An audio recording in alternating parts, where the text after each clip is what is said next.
Hi everyone, so today what we want to talk about is the capacity to turn the torso without those hips following. So all rotational athletes, this is critical. Really the focus of this video is more for golfers. So here's the way first to see whether or not this is something you're good at or bad.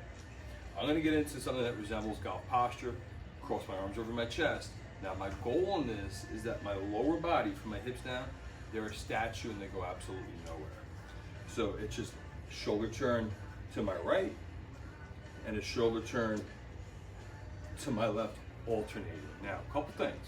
We want to make sure that the lower body's stable, and we want that turn to look like a legit shoulder turn.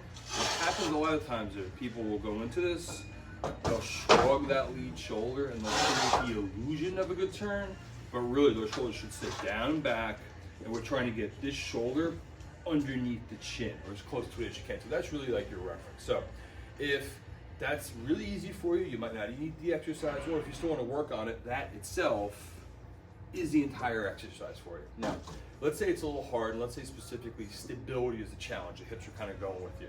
Here's where I take you. So it's what this folding chair has been here the entire time. I'm going to pop a foot up to my chair. I'm purposely driving my heel down into the ground or into the chair, and that'll activate this hip. And what's really important, this chair is a little bit too low for me.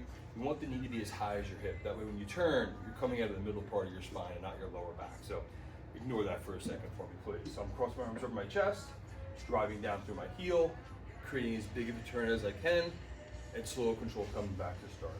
I'm only going to turn over this knee because that's the side that I have the stability on. So if you struggle here, this is a little bit easier basically. We'll go sets of like 10, 12, even 15 if you like. Now, one more exercise I want to introduce, and I want to put you in a spot that's a little harder and also provide you some stability and a little bit extra core strength. So Evan over here, who's about to pop in, will be today's helper. He's just going to basically just provide me a little bit of resistance with the band.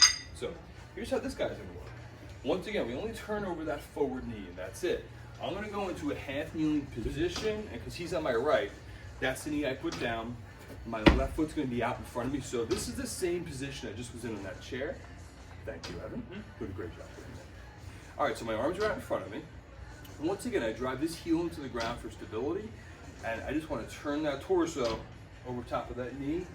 And I would only really ever go from here, which is neutral and center with my fists, all the way to the left. If you notice the whole way, my elbows are pretty much locked out. I don't have any movement in my lower body, and that's really your exercise.